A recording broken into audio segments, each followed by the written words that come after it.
How far are you willing to go to win? Death. Death.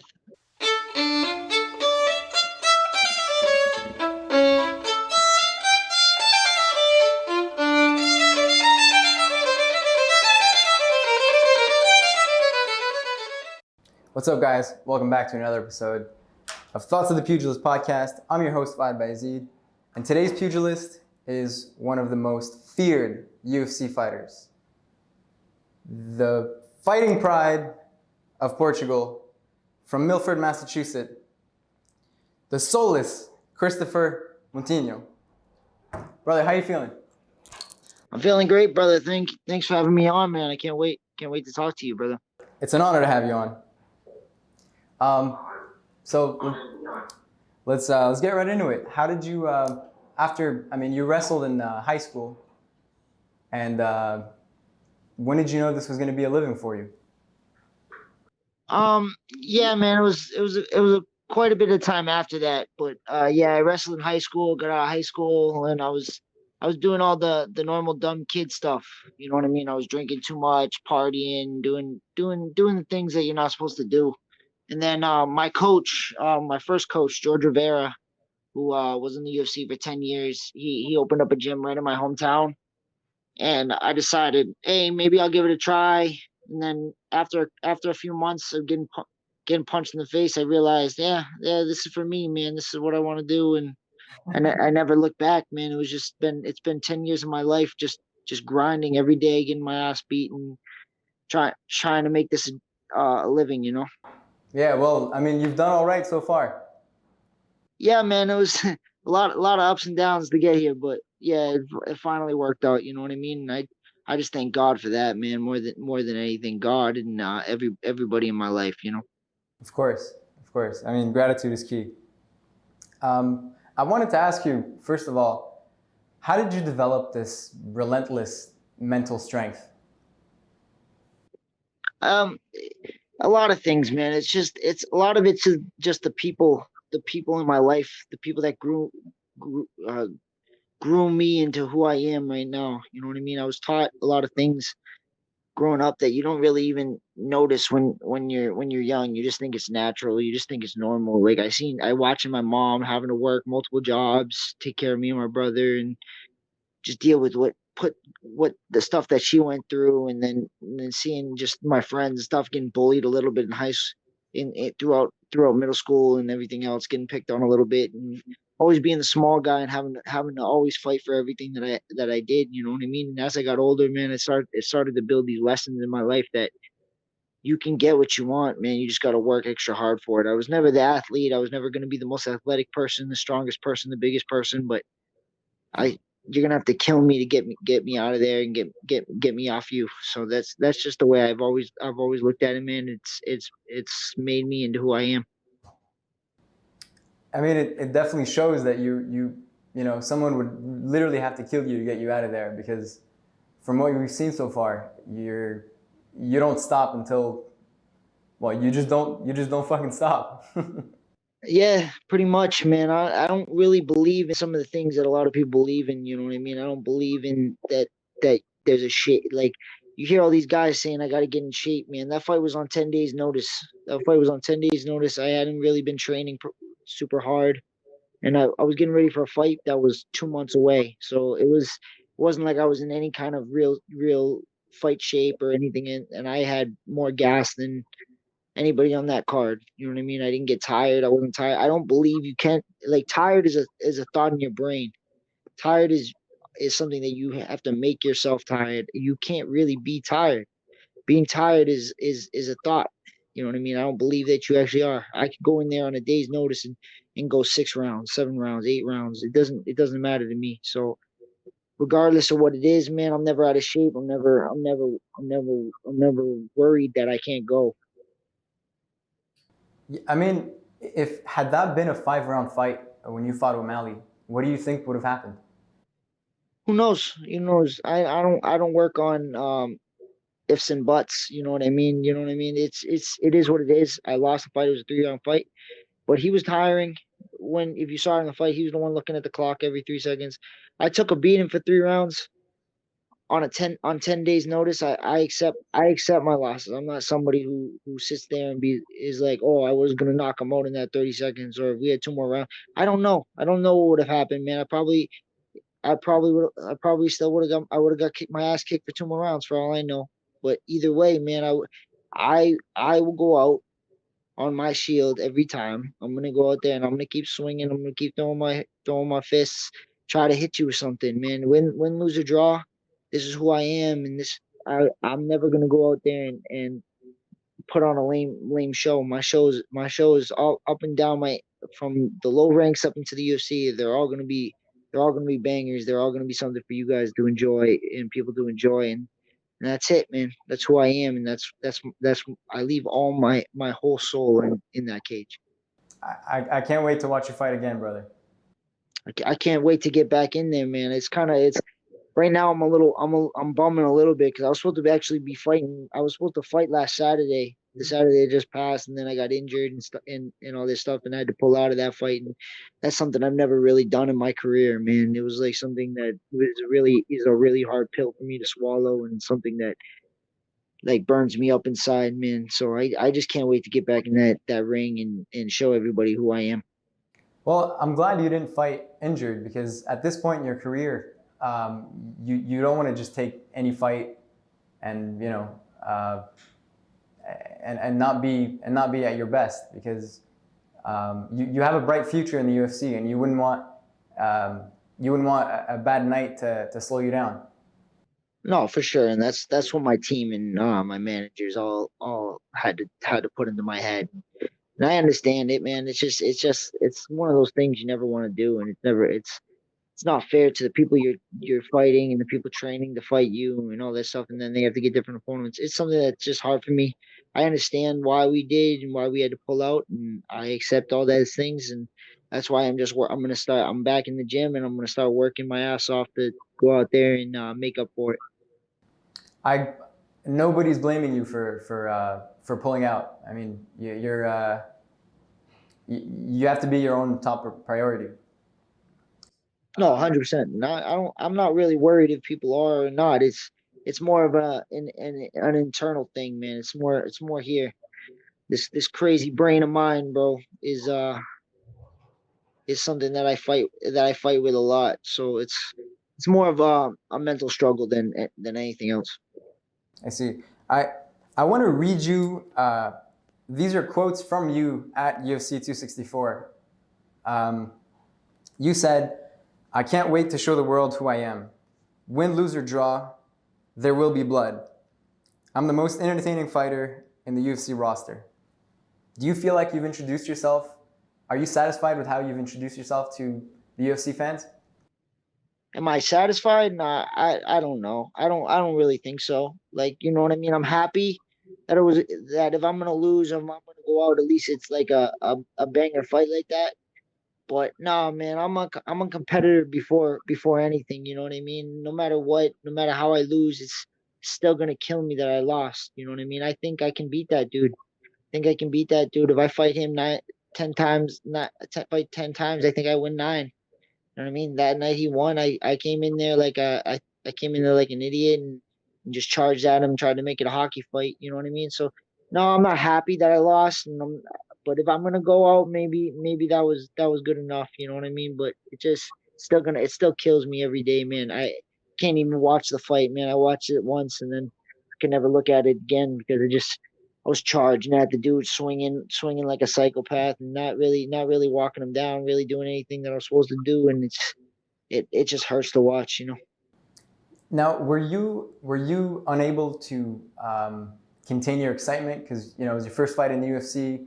You're fighting a big name, and it's a once in a life opportunity. Yeah, man, I was actually thinking about this literally on the way home today from the gym. I was actually thinking about it, and I was thinking about like the way like Tyson Fury talks about when he beat Klitschko, and it was like he got into like a weird depression. Like I was excited for about 5 minutes when I got into the UFC, and for some reason, like after that first initial excitement, it was right when I got the call and was told. And then after that, everything else was so stressful. There was so much stuff going on, and there was so many things I had to do. I was almost like, oh, this is it. This is all this is. This is all it was. And it was like a big up and then just straight down. Like it never really it didn't hit it what didn't feel the way I thought it was gonna feel all those years of like working my ass off and all that stuff. So yeah, man, it wasn't like super. It wasn't as exciting as I thought it was going to be, and I think it was because it was such a big card and there was so much that I had to do so fast because I was fighting such a big name guy, and there was all the interviews and all the people hitting me up, and it wasn't like I could really register what was going on. You know what I mean? Now that I've had some time, it's a lot different now. Like I'm a lot happier now. I'm here. I get to be here, but there it was like almost like, man, just let's fight. I don't want to talk to nobody. I don't want to do all this stuff. I don't want to do all the things that they're having me do. And I just want to fight, man. The fight part was the most exciting part for me. You know what I mean? That's Yeah, the only thing you I said really that. enjoyed in the whole process. And it was the only time that I got to have my demons and lay them all out there in front of everybody and let them see who I am and the stuff that goes on in my head, man. I'm a quiet person. I'm really just I stay in my own lane and I keep my head to the floor, try not to draw too much attention. This stuff it was a lot for me to get used to. You know what I mean? Because I'm so used to just being the guy who just doesn't talk to too many people, stays by himself, and I'm very introverted. So now I'm getting used to it. It's a lot easier, man, and I'm just ready to go back out there. I'm happy that you've had time to just digest all these emotions. Are you working with anybody to, like a sports psychologist or maybe a retired fighter, just to kind of help you deal with these, with these nerves and because what you do for a living is very it's very extreme, right? Like the low is just as steep as the high. Are you working with anybody? No, man, I got a very tight circle of people, man. People I really trust and people I really love. And if I need something, I go to them. You know what I mean? I'm not one of those people that needs too much. Any demons I've ever had, man, I talk to myself and I work myself through it, man. I'm not like when I say like a little depression, it's never been anything. I've never felt anything like that, like a serious anything. And when I get in the cage, man, it's all gone. You know what I mean? I go to fight regardless, man. You could have see me on fucking 10 days, or you could see me on a full camp, man. I'm coming and I'm swinging, and it's gonna be a war, man. It wasn't nerves when I was in there. It wasn't nerves. It was just his corner was talking a lot. I was talking a lot, and then it turned into pride, man. I'm Portuguese. I'm Portuguese. It is what it is, dude. I have a big pride. My ego's huge. My pride's huge. And you start messing with it too much, you're gonna get burnt. And that's the way it is. You know what I mean? I'm coming, and I get a little angry sometimes. Of course. Now, you were raised in a Portuguese household. How did they implement that pride in you? It's I was raised in an American household, but my father's side is all Portuguese. You know what I mean? It wasn't more that it was instilled in me or raised into me. You know what I mean? It's I just see all the people. I just see all the people that I'm around. I was growing up around and see how they act. You know what I mean? That's how everything is. You know, and the way I look at people is like you watch, like when you're a kid, you don't really think about it, but you're watching all these people and you see these people that you admire and you look up to, and you see how they act, man, and you just kind of pick up on those things, and you start adding those into your daily life, man.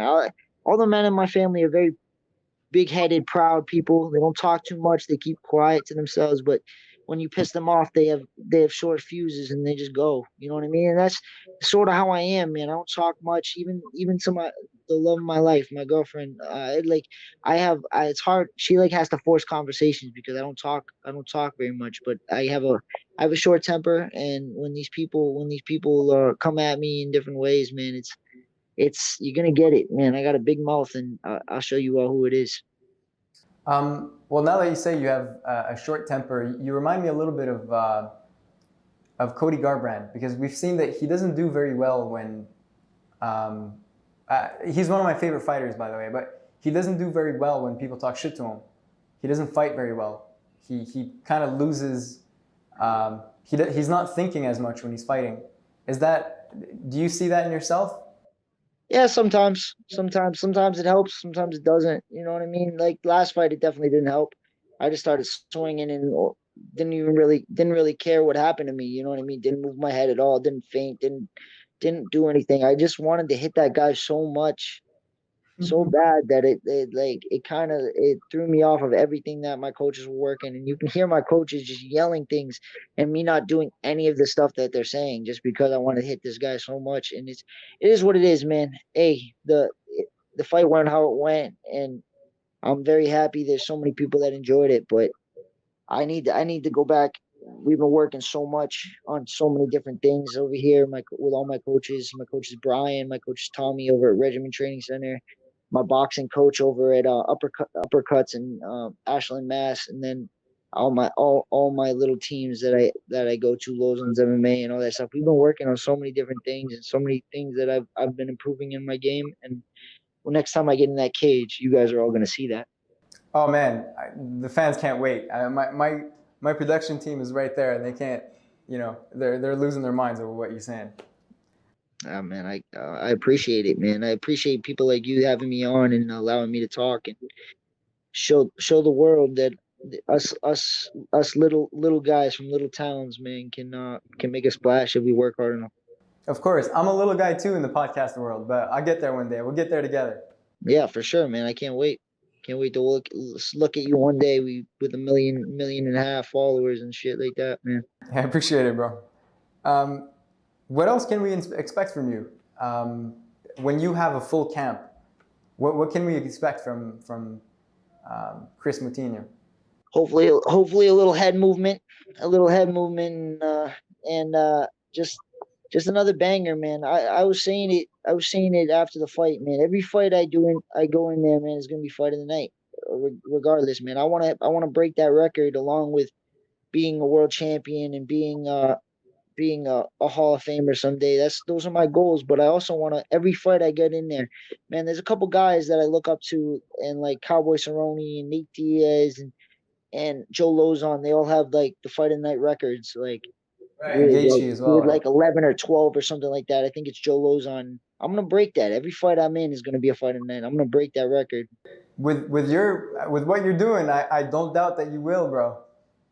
No, I'm gonna. There's no doubt, no nothing. I'm going to break every record, and then I'm going to be a UFC champion. And it's one of those things, man. I got a lot of people doubting, hitting me up on the DMs, telling me, calling me a punching bag, and all this other stuff. And it's just fueling all this. It's fueling all this. What? Do you actually read those DMs?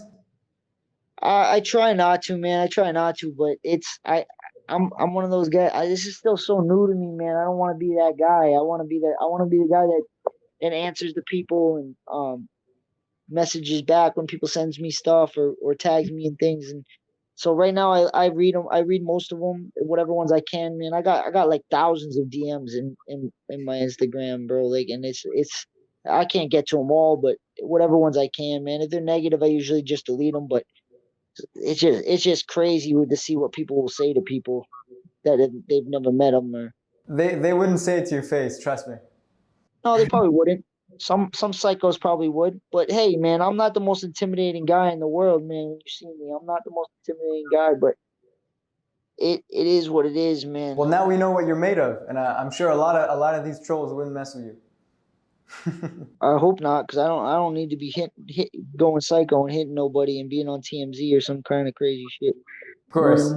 Just keep my head down and just answer the nice people, you know. You mentioned in your press conference that God's got a plan for all of us.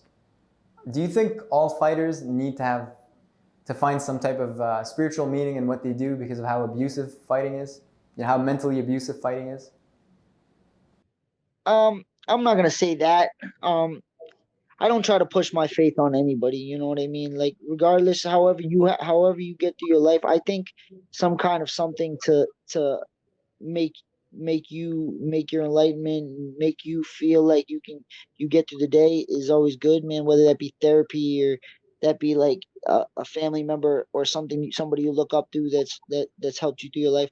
With me it's God, man. It's just something I believe, and it's something I truly see in my life. So yeah, man, I think there's a path for everybody, and everybody's got to find it their own way. You know what I mean? I would never force what I believe onto anybody else. In Arabic, we say Alhamdulillah. Okay. You hear Habib say that. It just means like thank God for my faith, basically. Yeah. When you're finally done fighting, when your career is, when you're ready to stop fighting, what do you want the Moutinho name to represent? Just hard work, man. Hard work and and just never giving up. You know what I mean? That's what I come to show everybody, man. That's I work harder than almost anybody in the world, and I'll put that face to face, man, with anybody in any gym. I've been in many gyms around the country, man. Some of the biggest gyms in the world. I've trained at Jackson Wink before. I've trained in Vegas. I've trained, and I work harder than almost anybody. I'm the last one. I'm the first one on the mat, last one off the mat wherever I go. So it is what it is. You know what I mean? I just want everybody to know that they can do this shit if they truly believe, man, and never let anybody tell you can't. Man, I had many people tell me that this was stupid, this was this and that, until you make it, and then everybody's saying, "Oh man, we knew you were gonna do it. We knew you were gonna do it." Nobody knew I was gonna do anything. You know what I mean? I'm here now, and I get to show everybody what 10 years of my life looks like. Who's your biggest supporter? I got a bunch of them, man. I got my family, my mom, my dad, my girlfriend Blaze, does pretty much everything Blaze for me. Hayes. I'm sorry, Blaze Hayes? Blaze Hayes. Yep. Blaze Hayes. I stalked your Instagram and Facebook enough over the weekend to know Yeah, who that is. she's my rock, bro. She's my rock. She does everything for me, man. She talks to all the UFC people when it's fight week. She talks to my manager for me, so I don't have to. And without her, I wouldn't even be here, man. It was her who told me I could quit my job the month before the fight, and she's just the reason I'm anywhere in this world. Wow, man, I wish you guys the best. Thank you, brother. I appreciate it so much. What does she think of a career in fighting? Usually, your significant other is not, the biggest fan of you getting punched in the face. No, there's good times and there's bad times, but like with it, like it's not the easiest thing for anybody to watch, man. Me getting punched in the face and all that stuff, but she supports me full out, and she's the reason I can do this. You know what I mean? She's helped me with all the paperwork and everything else to get through it because I'm a lazy asshole. You know what I mean? Like I'll sit there and I'll look at stuff I have to sign. I can do it tomorrow. I can do it tomorrow. She's the reason I get everything done. She's the reason these like interviews like this, she puts them in my calendar so that I know which ones I got to do tomorrow or I got to do here. So she's nothing but supportive for all this stuff. Well, tell her I said thank you for reminding you to do my show. Yeah, I will. I'll let her know. Um, you made a decent you made a decent bonus in your last fight, and you mentioned that you weren't really sure what to do with that money. If I got a bonus, I wouldn't know what to do with it either. I don't know much about money, but there was Daymond John. He's a millionaire on Shark Tank. He said that if you reached out to him, he was going to help you invest that money. Have you reached out to him? That was a funny one. That was a funny one for sure. You know, him doing that. I don't know if it was just for some clout stuff or whatever the situation was, but it was like he said that and then gave me no way that I could possibly like didn't give me any information how to reach out to him or anything like that. It wasn't like a email or it wasn't like anything. So it was kind of like it was like funny because I tried to like look into it and afterwards and try to figure out how I'd get in contact with him. And there's really no way to get in contact with him. You know what I mean? I'll try my best. I'll try Nah, my you're, best. you're good, man. That was so long ago. Hey, dude, things happen for a reason. And things happen in life the way it is. You know what I mean? It got me a little more exposure. I got a few more people hitting me up, and that's cool, man. That's all it is.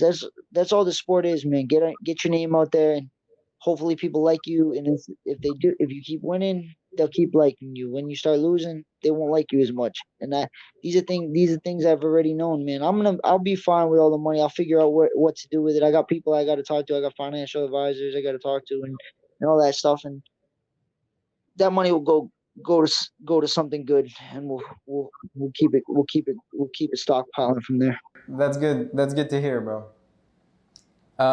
So you talked a lot of shit against O'Malley, and it's a part of fighting, right? Whether you fight on the street, you're probably talking shit. You know, boxers talk shit, MMA fighters talk shit, and usually they're our favorite fighters, the ones that talk shit. Is there something you wouldn't say in a fight? Yeah, my shit talk when we're fighting isn't that vile. You know what I mean? It's like, you're a bitch. Oh, you're getting tired. You're like, it's stuff like that, man. It's the same stuff I would say to my boys in the gym. You know what I mean? Like, I got kids that I've been training with for years now, and I'll look them square in the face while I'm punching them in the head and call them a bitch, because it's just the way I was brought up, man. I was brought up very old school, very tough. My coach used to beat my ass and call me names the whole time. And it's just the way I was brought up, man. Whether he was talking crap to me or not, that's what I was gonna do. You know, and it doesn't change nothing. Whether we're friends, we're not friends, it's just who I am. It's what I am. It makes me feel something. Like, I fight for a very specific moment. I fight for a very specific moment in the fight. And it's the 10 seconds after I know I can win. It's that 10 seconds where I'm on top of you, where I know if there was nobody here, I could kill you. But I don't actually want to kill you. I just want to know that I could if I could. It's a very weird feeling of just pure adrenaline and pure emotion, that it's only there for 10 seconds, then it's gone. It's You know what I real. mean? Then I gotta wait, work my ass off for another 8 weeks for 10 more seconds. And it's like a drug, man, that's been keeping me going for 10 years. Wow. Where was I? Yeah, I was gonna tell you. Is there somebody that you respect too much to talk shit to in a fight? No, No. not really, man. Like, listen, it's not personal at that point. You know what I mean? If it was something like somebody that, like, even like I said, I'll do it to my best friends, like, regardless. You know what I mean? It's not personal. It's just who we are, man. If you grew up in Massachusetts like me, bro, you know what I mean? It's a tough area. It's a tough area, man. You got a lot of people trying to eat off you, and a lot of people will walk right over you. You know what I mean? So it's just who I am. It's what I am. It's nothing personal. Did you get And I into a lot of trouble talk as a shit to kid? everybody. I'm sorry, what? Did you get into a lot of trouble as a youngster? No, man, I actually never been in a street fight in my life. You know what I mean? Really? I really never been in a street fight. I'm not looking. I don't see the difference. I'll handle myself if I need to, but I'm not going out of my way to look for trouble. You know what I mean? I'm not over here trying to pick fights with people. I've never been the guy who gets drunk and, like, tries to go pick fights with everybody. It's just not who I am. But if somebody gets in my face, I'll handle it. Like, I just never had that situation, man. Like I said, I keep to myself. I'm very quiet, and I'm not trying to cause problems for people, man. Have fun, enjoy yourself, but listen, man, if you get in my face, I'll handle myself for sure. I bet. I mean, I'm sure there's a troublemaker in Milford somewhere that is not thankful enough for not getting into a fight with you. Yeah, man. I don't know, man. I had a lot of, like, when growing up and stuff. Like I said, I was bullied a little bit and all this stuff, and a lot of those people are trying to be super cool with me now. So it's just what it is in this world, man. It's a crazy clout world. Yeah, man, you can say that again. Now, when you talk shit in the octagon, can you see the reaction, the facial reaction on your opponent's face? Do they react, or do they keep fighting, or what happens when you talk shit to somebody? Some do, some don't. You know what I mean? It just depends on the person. You know what I mean? Sean didn't really really react. He kind of like a couple times he did, and a couple times he didn't. But most of the times, man, my stupid ass just kept walking forward. So I kept getting punched in the face. I would talk shit, get punched in the face. Talk shit, get punched in the face. So it is what it is, man. You know what I mean? Like it would have been better if I talked some shit and then hit him. You know what I mean? But I can't go back in time. You know. I watched one of your fights. You fought Malas, Salas. Salas. Yeah, Excuse me, yeah. Salas. Were you talking shit in that fight too? Because you were dominating pretty much the entire fight. A little bit here and there, but not really. Like he kind of did like what I did to the other. Like it was like kind of like a role reversal. You know what I mean? Like how Sean was to me, I was to him. You know what I mean? He was just taking punches. Like I was hitting him with everything. He just wasn't going down. And it is what it is, man. At that point, it's kind of like, what the hell do I do? You know what I mean? I hit this dude 100 times. He's not going anywhere. So it kind of like I was just trying to figure out how to get him out of there and how to finish that fight. I didn't want to go to decision, and because You I, never I know, thought yeah. I should have finished him a lot sooner. You know. Yeah, yeah. I mean, it's these things are never. There's never an answer to it, right? I mean, refs kind of decide, and some refs would have stopped it earlier, and some refs wouldn't have. Um, I don't know. I don't know. With the stoppage things, like I don't know. If a fighter's still fighting, it's a little different than if he's just standing there taking beatings. Like you know what I mean? I was taking a beating, but I was still throwing punches. I was still coming forward, and I've seen that guy let fights go a lot longer than that. Some really bad fights. You know what I mean? Some fights with guys were taking a beating just like me, if not worse than me sometimes. And he's let it go, man. Herb Dean's one of the best refs in the business, so that kind of stuff, like he should have let that fight keep going. But I can't. Hey, more power to him, man. I'm not here to talk shit about nobody. No, you've shown your respect to him. I think you deserve to go to distance, but honestly, I'm always for stopping fights. Just my personal opinion. Just because we've seen fighters that you know that went on a few rounds too many, and it may have changed their life.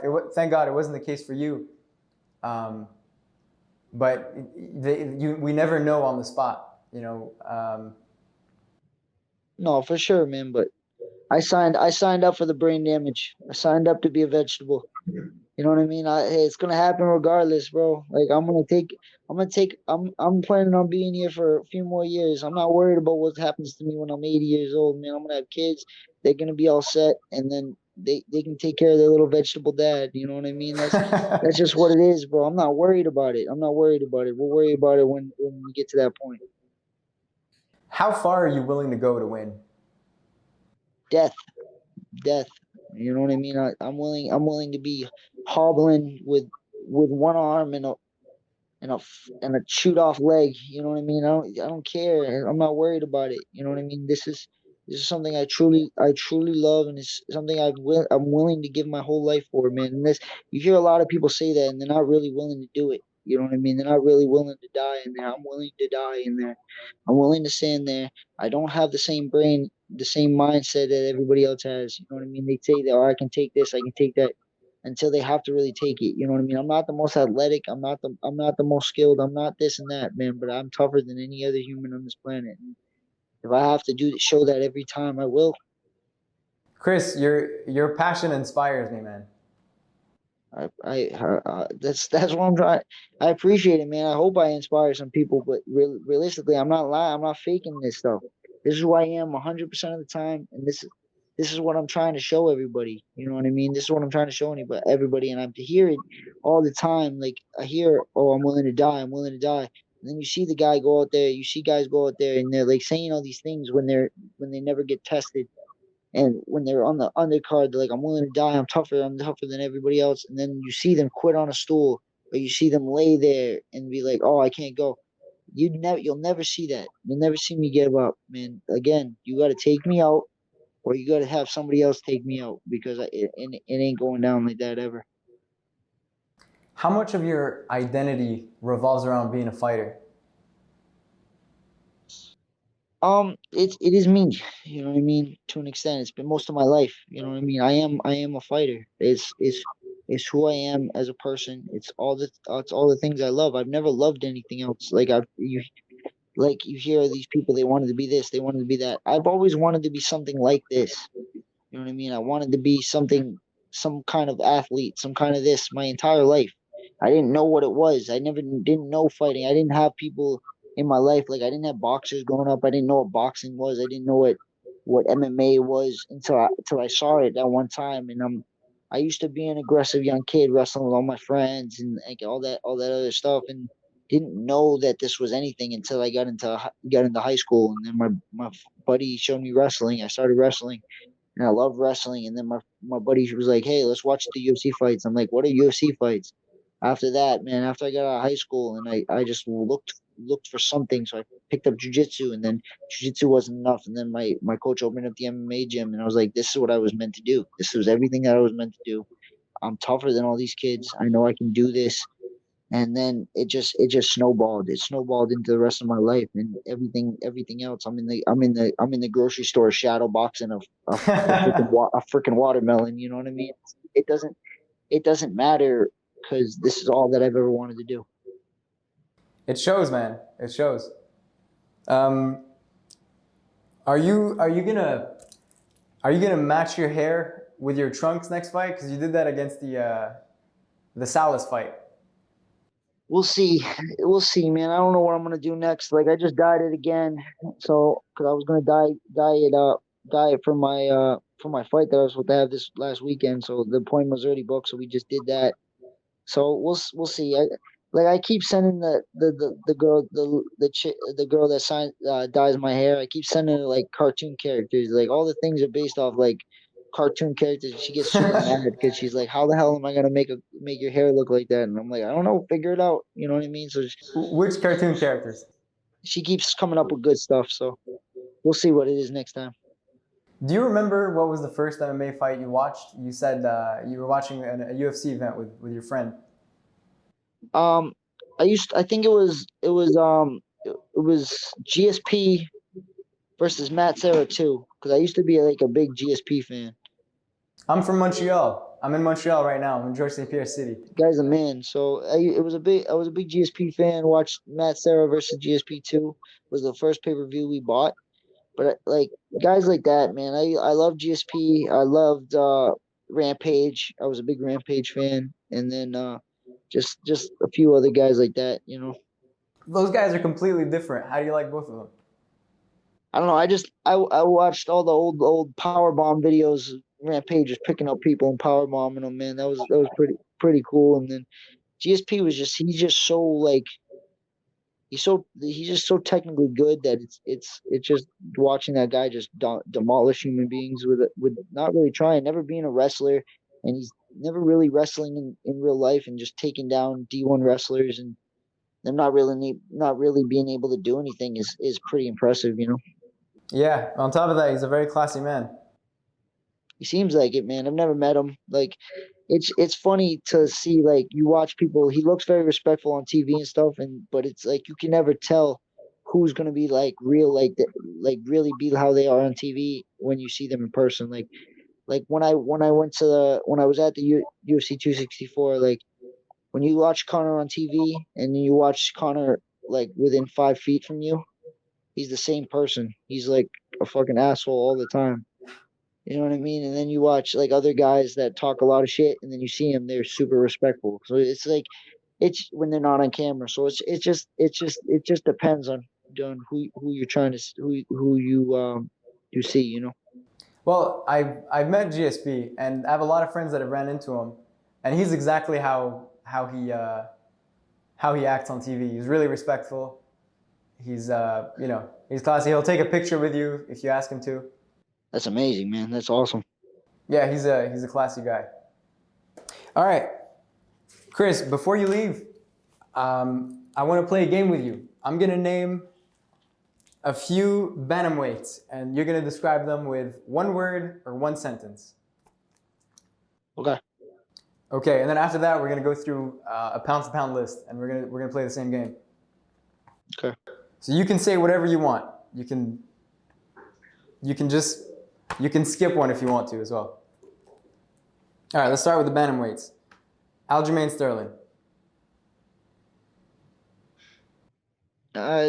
He's a little tricky, you know what I mean? Like I don't want to say anything too mean, you know what I mean? Like kind of Say I don't it. like I don't no, I'm not gonna say it. I don't like the Please, way that they want you to say he it. pulled out of that fight. I don't like the way he pulled out of that fight, so I'm gonna leave that one. I'm gonna leave that one where it is. You know what I mean? Are you gonna say paper champ? Yeah, paper champ for sure. Paper champ. Paper champ. All right. Peter Yan. Who? Peter Yan. Yeah, that guy's a bad dude. That's a bad dude for sure. Man, he's a scary one of those scary Russian dudes. You know what I mean? He's a tough one. TJ Dillashaw.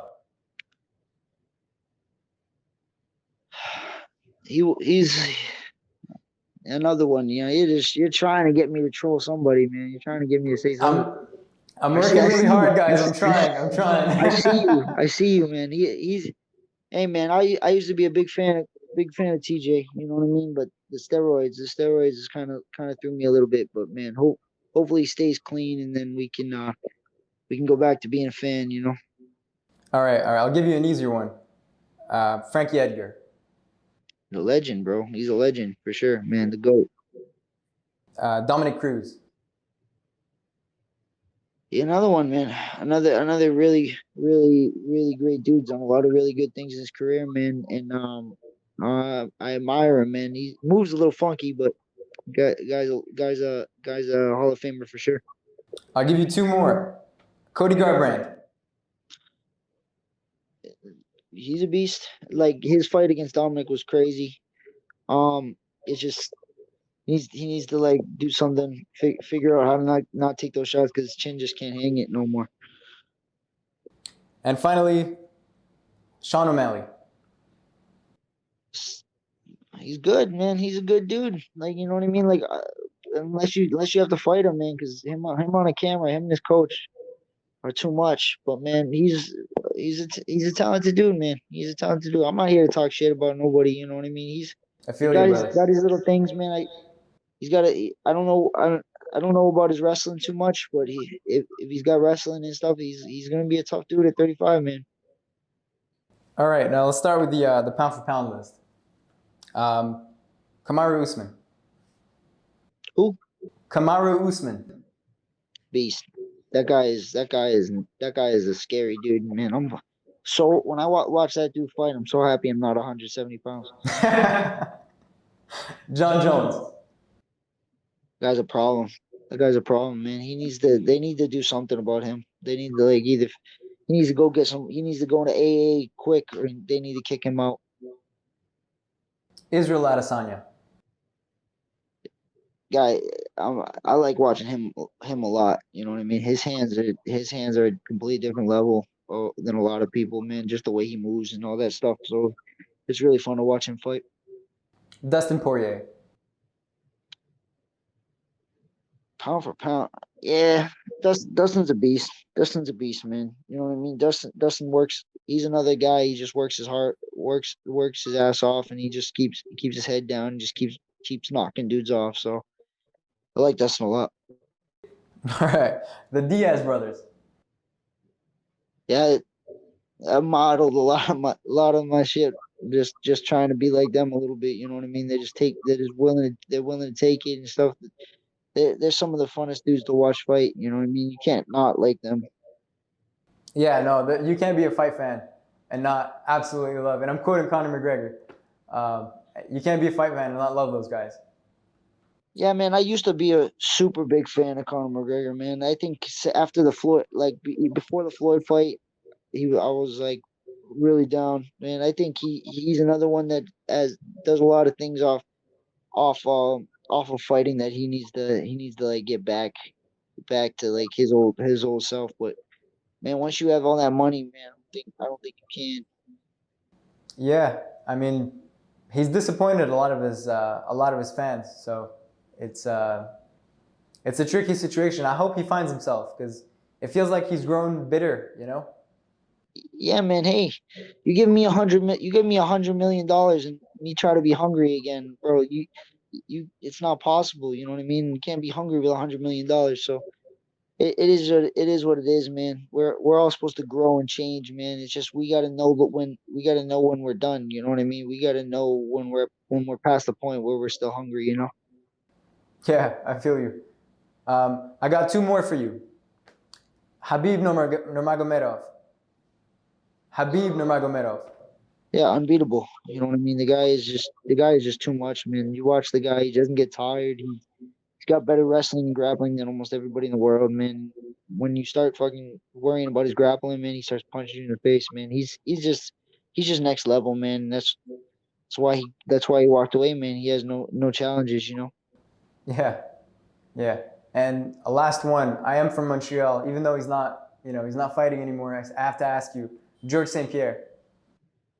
He's the I already said, man. He's the GOAT. He's when I look at fighters and I look at the number one on the list, it's GSP, man. Just the way he was and his fight IQ and everything else, man. He's the top of the list. You know what I mean? For me of all time, and then it trickles down from there. Then you got the John Jones, and then you got whether I like the guy or not, he's still one of the best fighters in the world. And then you got like Anderson Silva and stuff like that. But GSP's at the top.